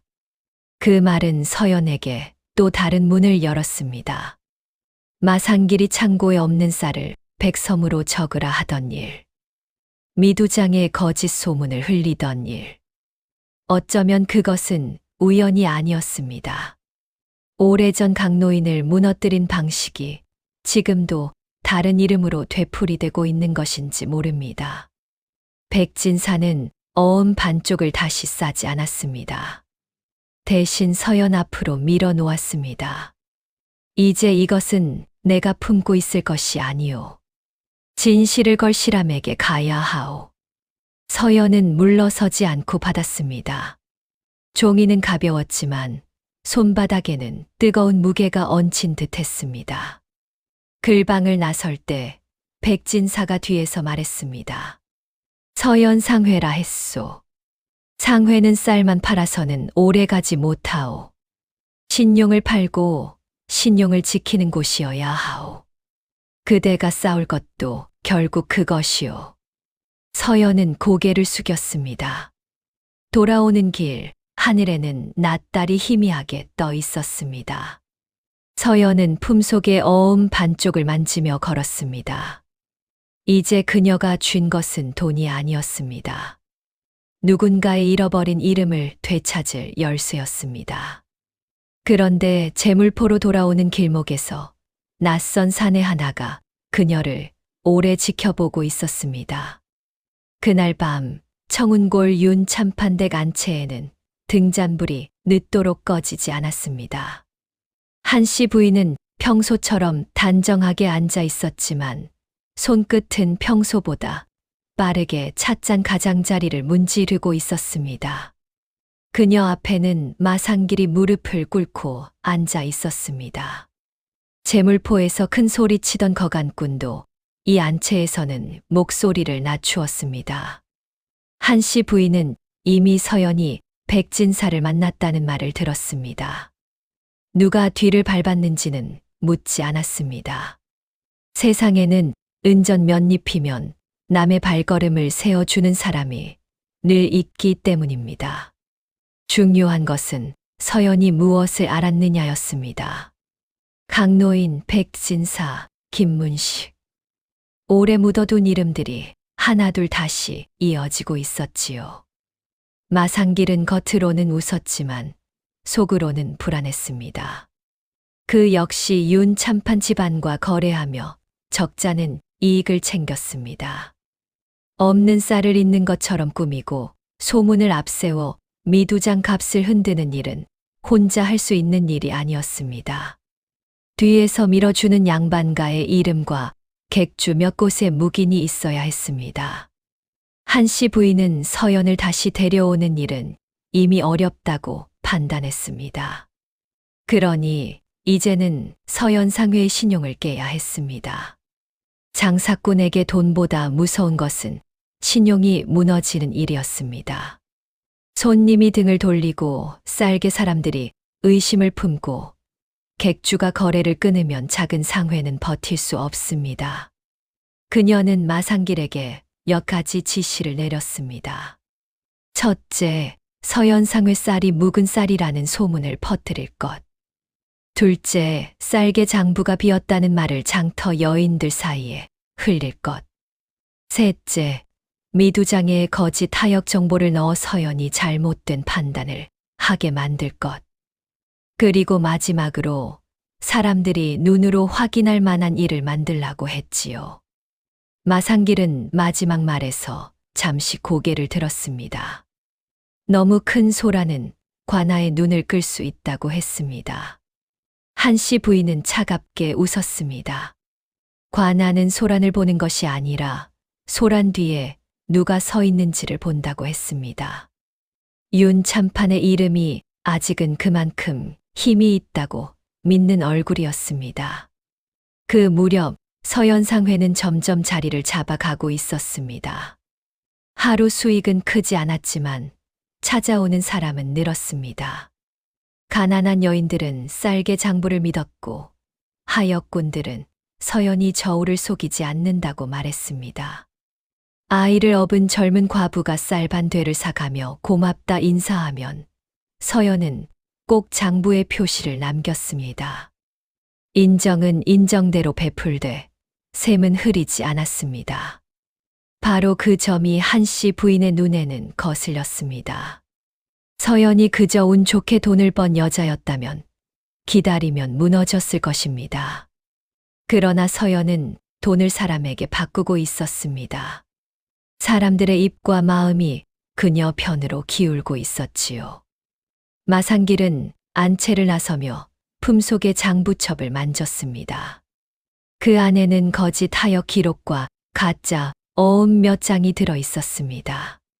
종이 위에서는 무엇이든 만들 수 있었습니다. 없는 쌀도, 없는 빚도, 없는 죄도 만들 수 있었습니다. 그러나 이번에는 상대가 만만치 않았습니다. 서연은 쌀 냄새를 아는 여자였고 장부의 빈틈을 보는 여자였습니다. 마상길은 어둠 속에서 중얼거렸습니다. 그 눈을 먼저 가려야겠군. 그날 밤 제물포 쪽 하늘에는 바람이 거세졌습니다. 다음 장날 서연상회 앞에는 이상한 소문들이 먼저 도착하기 시작했습니다. 장날 아침 제물포는 평소보다 붐볐습니다. 비가 올 듯 하늘은 낮게 내려앉았고 폭우의 물빛은 낯빛으로 흐렸습니다. 서연은 평소처럼 쌀독을 열고 대화말을 닫고 장부를 펼쳤습니다. 그러나 첫 손님이 문턱 앞에서 머뭇거렸습니다. 그는 쌀을 사러 왔다가 안으로 들어오지 않고 다른 사람 눈치만 살폈습니다. 이상한 낌새는 곧 분명해졌습니다. 장터 여인들 사이에서 서연상회 쌀이 오래 묵어 냄새가 난다는 말이 돌았습니다. 누군가는 쌀게 장부가 비어 있다고 했고 누군가는 서연이 미두장에서 남의 돈을 받아 큰 판을 벌인다고 했습니다. 말은 처음에는 작았으나 장날 바람을 타면 금세 커졌습니다. 서연은 서두르지 않았습니다. 쌀독을 여러 사람들에게 직접 보였습니다. 쌀알은 마르고 깨끗했습니다. 묵은 냄새도 없었습니다. 쌀게 장부도 펼쳤습니다. 동그라미와 반달 표시가 가지런했습니다. 그러나 한 번 흔들린 마음은 눈앞에 증거만으로 곧장 돌아오지 않았습니다. 사람들은 믿고 싶어도 혹시나 하는 두려움에 한 걸음씩 물러섰지요. 오후가 되자 더 큰 일이 생겼습니다. 미두장 쪽에서 쌀값이 크게 오를 것이라는 소식이 퍼졌습니다. 군산 쪽 배가 풍랑에 묶였고 내포 쌀도 들어오지 못한다는 말이었습니다. 마상길은 사람들 앞에서 큰 소리 쳤습니다. 오늘 잡지 못하면 보름 뒤에는 2배 값을 치러야 한다고 했습니다. 서연은 그 말을 그대로 믿지 않았습니다. 그러나 포구에 나가보니 실제로 배가 늦고 있었습니다. 하역꾼들도 고개를 저었습니다. 이번에는 마산길의 말과 눈앞 사정이 맞아떨어지는 듯했습니다. 서연상회에는 쌀개 사람들에게 내줄 쌀이 필요했습니다. 쌀값이 더 오르면 가난한 사람들에게 약속한 값을 지키기 어려웠습니다. 서연은 작은 규모로만 거래하려 했습니다. 그러나 마산길이 판을 더 키웠습니다.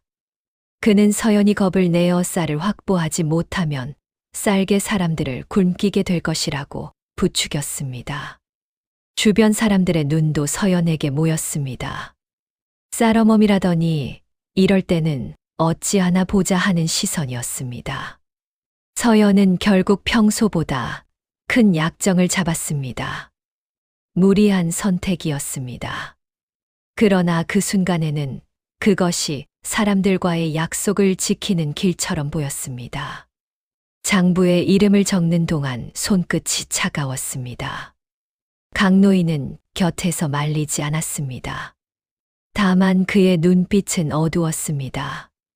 해가 기울 무렵 뜻밖의 소식이 들어왔습니다. 풍랑에 묶였다던 배들이 다른 포구를 돌아 이미 하역을 마쳤다는 것이었습니다. 쌀은 생각보다 많았고 값은 오르지 않았습니다. 오히려 내려가기 시작했습니다.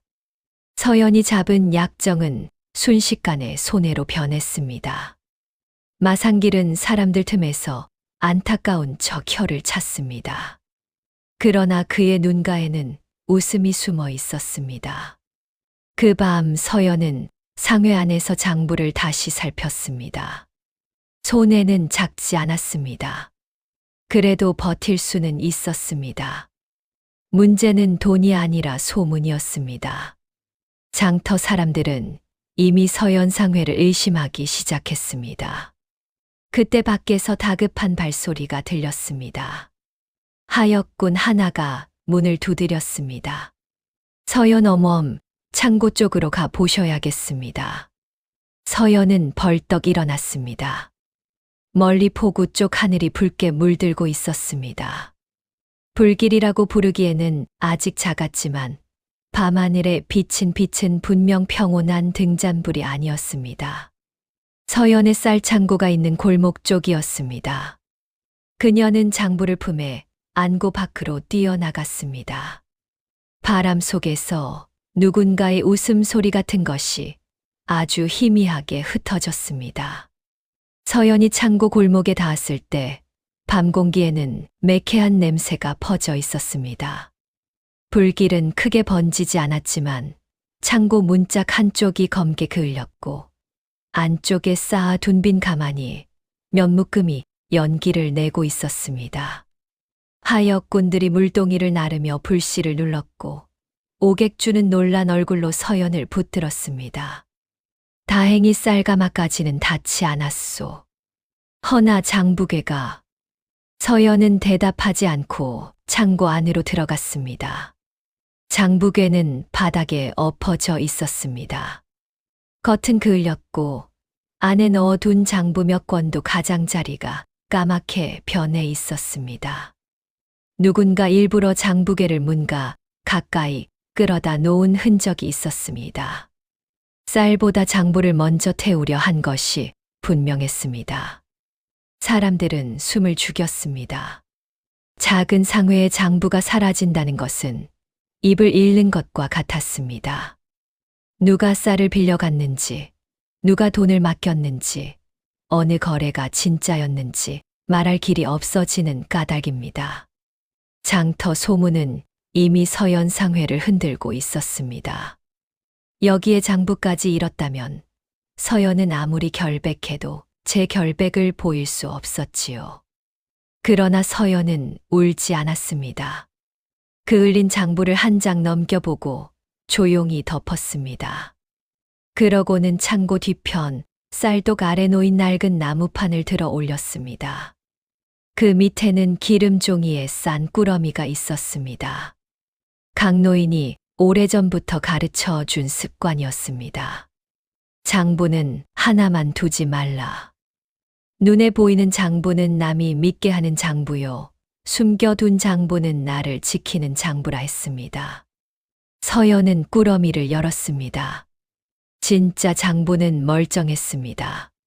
쌀개 장부, 미두 약정 사본, 오객주와 주고받은 어음 기록, 그리고 마상길이 소개한 거래의 날짜와 수량까지 가지런히 적혀 있었습니다. 사람들 사이에서 낮은 탄성이 흘렀습니다. 오객주가 놀라 물었습니다. 그럼 불탄 것은 베껴둔 허장부입니다. 누가 장부를 노린다면 반드시 손댈 것이라 생각했습니다. 강노인은 그제야 길게 숨을 내쉬었습니다. 그의 눈에는 안도보다 슬픔이 먼저 비쳤습니다. 오래전 자신도 이런 준비를 했더라면 모든 것을 잃지 않았을지 모릅니다. 서연은 장부를 펼쳐 마상길의 거래 기록을 짚었습니다. 이상한 점이 선명했습니다. 풍랑에 묶였다던 배는 이미 다른 포구를 거쳐 들어와 하역을 마쳤고 그 소식은 마상길이 아는 객주들에게만 먼저 전해져 있었습니다. 마상길은 거짓 소문으로 값이 오를 것처럼 만들고 뒤에서는 반대로 움직였습니다. 서연을 속인 것은 단순한 장사꾼의 말재주가 아니었습니다. 짜 맞춘 덫이었지요. 그때 하역군 하나가 창고 뒤에서 반쯤 탄 종이 조각을 주워 왔습니다. 종이에는 윤 참판댁에서 쓰는 문양과 한씨 부인이 즐겨 쓰던 붉은 인주 자국이 남아 있었습니다. 완전한 증거는 아니었지만 길은 보였습니다. 서연은 그 종이를 장부 사이에 끼웠습니다. 불은 쌀을 태우려 한 것이 아닙니다. 사람들의 믿음을 태우려 한 것입니다. 그녀의 목소리는 낮았습니다. 그러나 그 말을 듣는 이들의 눈빛이 달라졌습니다. 방금 전까지 흔들리던 사람들이 다시 서연 쪽으로 한 걸음 다가섰습니다. 그날 밤 서연은 강노인과 오객주, 백진사에게 사람을 보냈습니다. 이제 숨을 때가 아니었습니다. 장부가 남았고 어음 반쪽도 있었습니다. 필요한 것은 마지막 하나였습니다. 지금도 이어지고 있는 거짓 거래를 사람들 앞에서 드러내는 일이었습니다. 새벽 가까운 시각, 강노인이 서연에게 말했습니다. 내일 장이 서면 그들은 다시 값을 흔들 것이요. 서연은 장부를 품에 안았습니다. 그럼 내일은 우리가 먼저 장을 열어야겠습니다. 밖에서는 꺼진 줄 알았던 연기 냄새가 아직 희미했습니다. 그러나 서연의 눈빛은 처음으로 불빛보다 밝았습니다. 다음 날 서연은 백진사의 글방으로 갔습니다. 밤새 잠을 이루지 못한 얼굴이었지만 걸음은 흐트러지지 않았습니다. 백진사는 그녀가 가져온 장부와 반쯤 탄 종이를 오래 살폈습니다. 먹빛 종이질, 인장 자국, 날짜의 배열을 하나하나 대조했습니다. 그는 젊은 날 과거 공부를 하며 익힌 문서 보는 눈을 아직 잃지 않았습니다. 백진사는 장부 한쪽을 짚었습니다. 오래전 강덕수 객주의 창고를 빼앗을 때 쓰인 수법과 지금 마상길이 꾸민 거래 방식이 너무 닮아 있었습니다. 실제 쌀보다 많은 수량을 종이에 적고 거짓 소문으로 값을 움직이고 마지막에는 어음을 여러 손에 돌려 책임을 흐리게 만드는 방식이었습니다. 다른 사람의 눈에는 복잡한 장사로 보이지만 장부를 아는 사람에게는 같은 손놀림이었지요. 그때 백진사는 오래 묵은 말 하나를 꺼냈습니다. 서연이 윤씨 집안으로 시집간 일도 우연만은 아니었을지 모른다는 말이었습니다. 서연에 붙인 김문식은 위조, 어음을 알아본 장부쟁이였습니다. 그의 외동딸이 글과 셈을 조금 안다는 소문도 있었을 것입니다. 윤 씨 집안은 그런 딸을 멀리 두는 것보다 집안 울타리 안에 두는 편이 낫다고 여겼을 수 있었습니다. 서연은 한참 말이 없었습니다. 시집 올 때 윤 참판댁에서 가난한 약초꾼의 딸을 며느리로 삼은 이를 사람들은 의아하게 여겼습니다. 그때는 박복한 자신에게 뜻밖의 복이 온 줄 알았습니다. 그러나 이제 보니 그것은 복이 아니라 감시였는지도 모릅니다. 장부쟁이 김문식의 딸을 데려다 부엌에 묶어두고 아이를 못 낳는다는 구실이 생기자 밖으로 내친 것입니다. 서연은 조용히 물었습니다. 그대가 시댁 곳간 장부의 빈틈을 본 일이 있었소. 서연의 기억 속에 한 장면이 떠올랐습니다. 시집살이 3년째 되던 해였습니다. 시어머니가 시킨 대로 안채 문서함을 옮기다가 쌀대어 장부의 숫자가 맞지 않는 것을 본 적이 있었습니다. 그녀는 아무 생각 없이 어머님, 이 장부는 앞뒤 수가 다릅니다라고 말했습니다. 그날 한씨 부인은 처음으로 서연을 오래 노려보았습니다. 그 뒤부터 잔소리는 더 매서워졌고 아이 없는 일이 집요하게 거론되기 시작했습니다.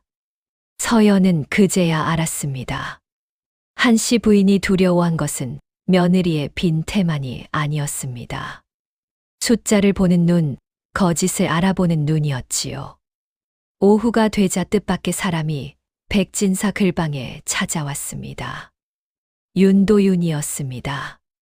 밤새 걸어온 듯 옷자락에는 먼지가 묻어 있었습니다. 그는 서연을 보고도 곧장 말을 꺼내지 못했습니다. 한참 뒤 품속에서 낡은 비단 주머니 하나를 꺼냈습니다. 그 안에는 서연 친정에서 가져간 문서함의 열쇠가 들어 있었습니다. 도윤은 어머니 방에서 우연히 보았다고 했습니다. 한씨 부인이 서연을 쫓아낸 뒤에도 친정 쪽 낡은 문서함을 따로 보관하고 있었다는 것입니다. 그 안에 무엇이 있는지는 모른다 했습니다. 그러나 어머니가 밤마다 그것을 꺼내보는 것을 여러 번 보았다고 했습니다. 서연은 도윤을 오래 바라보았습니다. 그가 이제 와서 진실편에 선 것인지 죄책감에서 도망치려는 것인지는 알 수 없었습니다. 그러나 열쇠는 진짜였습니다. 그리고 지금은 마음의 진위를 따질 때가 아니었습니다. 그날 밤 서연과 강노인, 백진사는 오객주의 도움으로 윤 씨 집안에서 흘러나온 낡은 문서함을 확인했습니다. 그 안에는 김문식이 남긴 작은 장부 조각이 있었습니다. 글씨는 흐렸지만 분명 아버지의 손이었습니다. 거기에는 위조 어음의 날짜, 윤 참판의 심부름꾼 이름, 그리고 안채에서 문서를 고친 사람을 가리키는 표시가 남아 있었습니다. 그 표시는 한씨 부인의 친정에서 쓰던 벼로였습니다. 서연은 장부 조각을 두 손으로 감쌌습니다. 아버지는 끝내 침묵한 것이 아니었습니다. 언젠가 누군가가 읽어주기를 바라며 가장 작은 글씨로 진실을 남겨둔 것이지요. 백진사는 낮게 말했습니다. 이제 남은 것은 사람들 앞에서 맞춰 보이는 일뿐이요. 서연은 고개를 들었습니다. 다음 장날 미두장에는 제물포의 큰손들이 모두 모일 것입니다. 그곳에서 종이 위의 거짓과 쌀가마 속의 진실이 맞붙게 될 터였습니다. 장날 아침 제물포 미두장에는 평소보다 많은 사람이 모였습니다. 전날 밤부터 이상한 소문이 돌았습니다. 서연상회가 망한다더라. 윤 참판댁에서 큰 거래를 잡았다더라. 마상길이 이번에는 반드시 쌀값을 올린다더라. 사람들은 장이 열리기도 전에 술렁였습니다. 쌀값보다 더 빠르게 움직이는 것은 사람 마음이었습니다. 마상길은 장터 한복판에 서 있었습니다. 그의 얼굴에는 자신감이 넘쳤습니다. 그는 군산과 내포의 쌀길이 막혔으니 값이 뛸 것이라 떠들었습니다. 곁에는 윤 참판의 심부름꾼들이 서 있었고 뒤쪽 그늘에는 한씨 부인이 가마 안에 앉아 있었습니다. 여인의 몸으로 장터 한복판에 나서지는 않았지만 모든 줄은 그 손끝에 묶여 있었지요. 그때 서연이 나타났습니다. 비단 옷도 화려한 장식도 없었습니다. 깨끗한 무명 저고리에 짙은 치마를 입고 품에는 장부 꾸러미를 안았습니다. 그녀 곁에는 강노인과 백진사, 오객주가 섰습니다. 하역군 몇과 쌀개 여인들도 뒤따랐습니다. 그들은 큰 소리를 내지 않았습니다. 그러나 조용한 걸음이 오히려 장터의 시선을 모았습니다. 마상길은 비웃었습니다.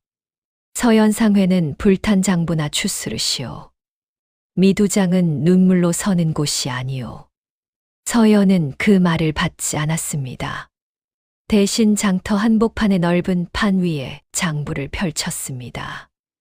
먼저 쌀개 장부였습니다. 누가 쌀을 빌려갔고, 누가 갚았고, 누구의 형편 때문에 날짜를 늦추었는지 또렷했습니다. 장터 여인들이 앞으로 다가와 자기 표시를 확인했습니다. 동그라미, 반달, 손가락으로 익힌 표식들이 거짓이 아님을 보여주었습니다. 사람들의 웅성거림이 달라졌습니다. 다음은 미두 약정 장부였습니다. 서연은 날짜와 시각, 마상길이 흘린 소문, 실제 하역 기록을 나란히 놓았습니다.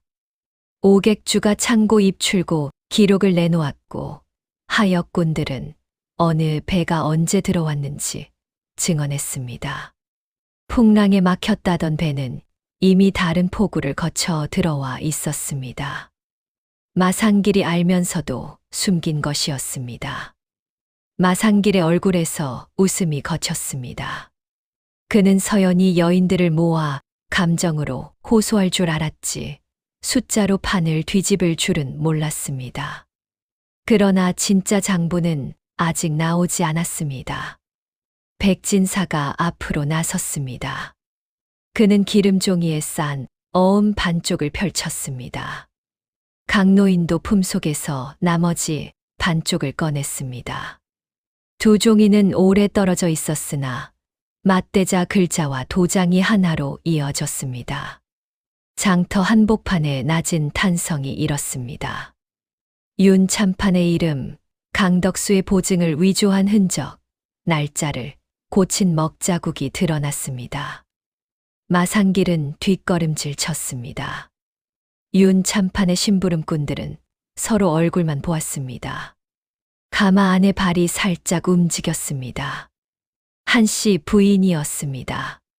서연은 마지막으로 아버지 김문식의 장부 조각을 펼쳤습니다. 글씨는 작았으나 백진사가 크게 읽었습니다. 위조 문서를 안채해서 다시 고친 사람의 표시. 한씨 부인의 친정 벼로.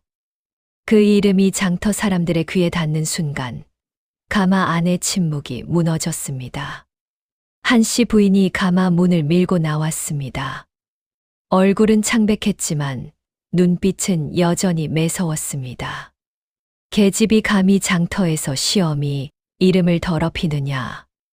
서연은 고개를 숙이지 않았습니다. 저는 이름을 더럽히러 온 것이 아닙니다.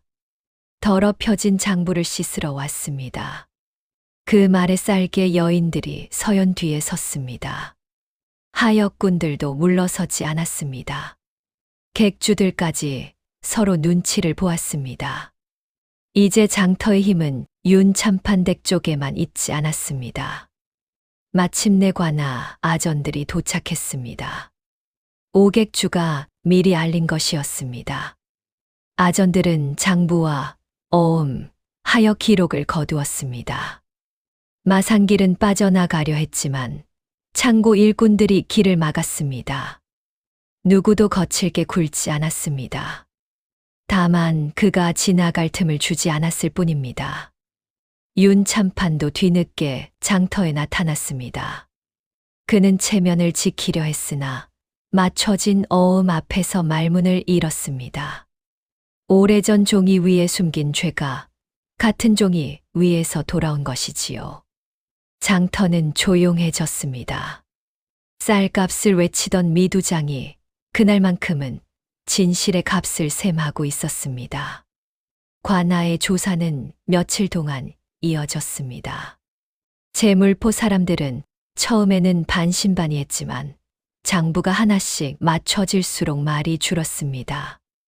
오래전 강덕수 객주의 창고를 빼앗은 일, 김문식에게 누명을 씌운 일, 최근 마상기를 앞세워 거짓 시세를 흘리고 서연상회를 무너뜨리려 한 일이 한 줄로 이어졌습니다.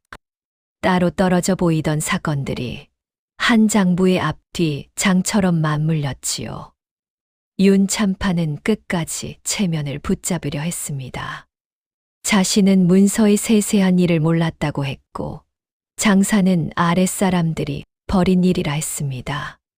그러나 그의 도장이 찍힌 어음과 심부름꾼들의 증언은 말을 비켜 가지 못하게 했습니다.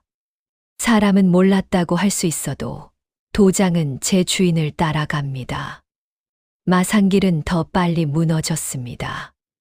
그는 처음에는 서연이 자신을 모함한다고 외쳤으나 오객주의 입출고 기록과 하역꾼들의 증언이 나오자 말을 바꾸었습니다. 자신은 한씨 부인의 지시를 따랐을 뿐이라고 했습니다. 이익을 나눠 가진 장부까지 나오자 그의 혀는 더 이상 남을 속이는데 쓰이지 못했습니다. 가장 오래 버틴 이는 한씨 부인이었습니다. 그녀는 관아 마당에서도 허리를 굽히지 않았습니다. 오히려 서연을 보며 차갑게 웃었습니다. 자식을 낳지 못한 며느리가 시댁을 원망하여 꾸민 일이라고 했습니다. 여인이 장사를 알고 장부를 알고 남자들 앞에서 말을 하니 세상이 어지러워진 것이라고 했지요. 그 말을 들은 사람들 사이에 낮은 술렁임이 일었습니다. 예전 같으면 그 말이 통했을지도 모릅니다. 그러나 지금 서연 뒤에는 쌀개 여인들이 있었습니다. 남편의 빚 때문에 쌀 한 되를 빌렸던 여인, 아이에게 죽을 끓여 먹이려 했던 과부, 품삯을때인 하역군의 아내들이 있었습니다. 그들은 모두 서연의 장부에 이름 대신 표시로 남아있던 사람들이었습니다. 서연은 앞으로 나섰습니다. 한씨 부인을 향한 미움은 깊었지만 목소리는 높이지 않았습니다. 어머님께서는 제가 아들을 낳지 못해 집안 복을 막았다 하셨습니다. 그러나 제가 막은 것은 복이 아니라 거짓이었습니다. 한씨 부인의 얼굴이 굳었습니다. 서연은 말을 이었습니다. 며느리가 장부를 아는 것이 죄라 하셨지요. 아닙니다. 사람을 장부보다 천하게 본 것이 죄입니다. 쌀 한 섬에는 농부의 허리가 있고 어음 한 장에는 객주의 신용이 있고 쌀 한 되에는 아이 밥그릇이 있습니다. 그것을 숫자로만 보고 속인 것이 오늘 이 자리에 선 까닭입니다. 관아 마당은 조용했습니다. 바람에 종이 넘기는 소리만 들렸습니다. 강노인은 눈을 감았습니다. 20년 동안 삼켜온 말이 서연의 입을 통해 세상에 나온 듯 했습니다. 백진사는 고개를 숙였습니다. 김문식의 이름이 늦게나마 누명에서 벗는 순간이었습니다. 도유는 멀찍이 서 있었습니다. 그는 어머니도 서연도 바라보지 못했습니다.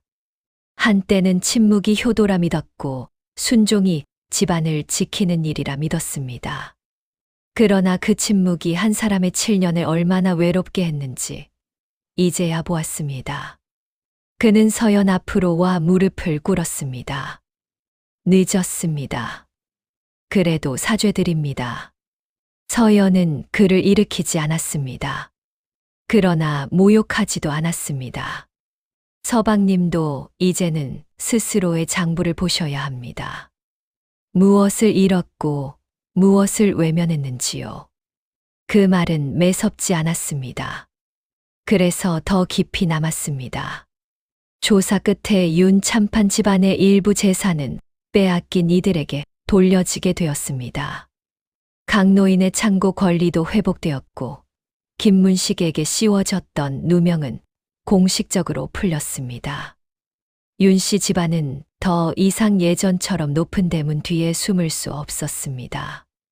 그날 저녁 강노인은 되찾은 창고 문서를 들고 서연상회로 왔습니다. 그는 문서를 서연 앞에 내려놓았습니다. 이 창고는 본래 내 것이었으나 오늘 나를 다시 세운 사람은 그대요. 그러니 이제 이 창고가 누구를 위해 쓰일지 그대가 정하시오. 서연은 오래 문서를 바라보았습니다. 그녀가 얻은 것은 복수만이 아니었습니다. 무너진 사람들의 이름을 다시 세울 자리였습니다. 몇 해가 흘렀습니다.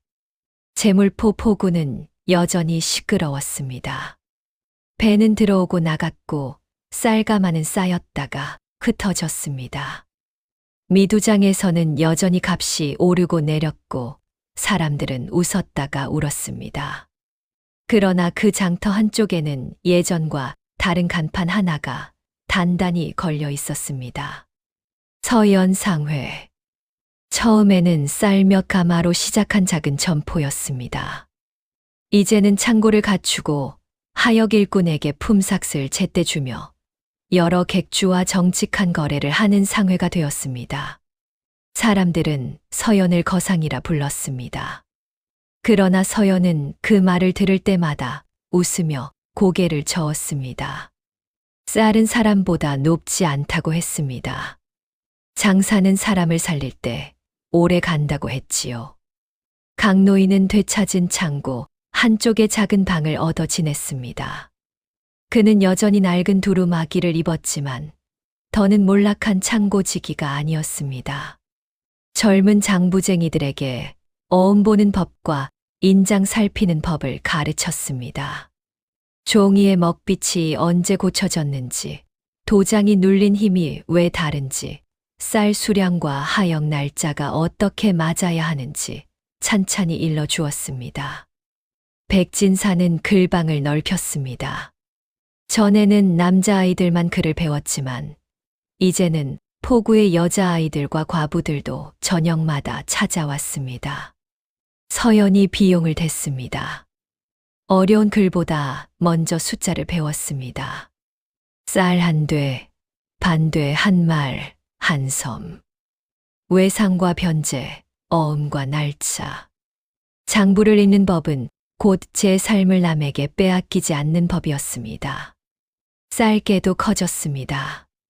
처음에는 굶는 집의 쌀을 빌려주는 작은 개였습니다. 이제는 과부가 장사를 시작할 때 미천을 빌리고 하역군의 아내가 아이 병원비를 마련하고 소방 맞은 여인이 방 한 칸을 얻는데 보탬이 되는 개가 되었습니다. 서연은 누구에게도 공짜로 퍼주지 않았습니다. 대신 갚을 수 있는 길을 함께 적어 주었습니다.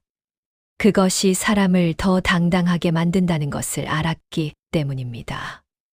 어느 해 가을, 윤도윤이 서연상회 앞을 지나갔습니다. 그는 예전보다 훨씬 수수한 차림이었습니다. 윤 씨 집안의 높은 대문은 이미 남의 손에 넘어갔고 한 씨 부인은 먼 친정 쪽으로 물러났다고 했습니다. 윤도윤은 서연을 보고 조용히 고개를 숙였습니다. 서연도 예를 갖추어 고개를 숙였습니다. 그뿐이었습니다. 지난 세월은 다시 사는 것이 아니라 제대로 놓아주는 것이었습니다. 그날 저녁 포구에는 큰 쌀배가 들어왔습니다. 하역꾼들이 줄지어 가마를 내렸고 서연은 창고 앞에서 장부를 확인했습니다. 쌀가마의 매듭, 배가 들어온 시각, 어음의 날짜, 일꾼들의 품삯까지 하나하나 살폈습니다. 그녀의 손은 여전히 거칠었습니다. 그러나 그 손은 더 이상 남의 부엌에서 꾸지람을 견디던 손만은 아니었습니다. 사람들의 밥길과 살기를 잇는 손이었지요. 강노인이 곁에 와 섰습니다. 처음 그날을 기억하오? 창고 앞에서 내가 넘어져 있던 날 말이오. 서연은 웃었습니다. 어르신께서 저를 거두신 날이지요. 강노인은 고개를 저었습니다. 아니요. 그날 그대가 나를 일으켰소. 사람은 가끔 자신이 누구를 구했는지도 모르고 지나가지. 서연은 바다를 바라보았습니다. 파도 너머로 저무는 해가 붉게 번지고 있었습니다. 정월 초하루 대문 밖에서 내쫓기던 날의 찬바람은 이제 없었습니다. 그러나 그날의 서러움은 사라진 것이 아니라 다른 사람을 살피는 눈으로 바뀌어 있었습니다. 서연은 조용히 말했습니다. 사람이 버려진 자리에서도 다시 자기 장부를 쓸 수 있나 봅니다. 강노인은 대답하지 않았습니다. 다만 웃으며 고개를 끄덕였습니다. 제물포의 바람이 서연상회의 간판을 스치고 지나갔습니다. 한때 소박맞은 며느리라 불리던 여인은 이제 제물포에서 가장 단단한 이름이 되어 있었습니다. 오늘 이야기 어떻게 들으셨는지요? 정월 초하루 매서운 눈보라 속으로 쫓겨나던 서연이 종이 위의 숫자만 보던 세상에 진짜 쌀 냄새와 사람의 마음을 일깨우는 거상으로 우뚝 서는 모습이 참으로 통쾌하고 뭉클합니다. 단순히 돈을 버는 복수가 아니라 잃어버린 아버지의 명예를 되찾고 제물포의 약한 이들에게 스스로 살아갈 장부를 쥐어주는 결말이 더욱 긴 여운을 남기지요. 부엌대기라 무시받던 서연이 제가 막은 것은 복이 아니라 거짓이었습니다라며 당당히 맞설 때 여러분은 어떤 감정을 느끼셨나요? 서연처럼 가장 아픈 상처를 딛고 세상에 우뚝 섰던 여러분만의 이야기가 있다면 댓글로 꼭 들려주세요. 통쾌하고 가슴 따뜻해지는 옛날 이야기로 다시 찾아뵙겠습니다. 구독과 좋아요, 알림 설정은 새로운 이야기를 짓는데 큰 힘이 됩니다. 평안한 밤 보내세요.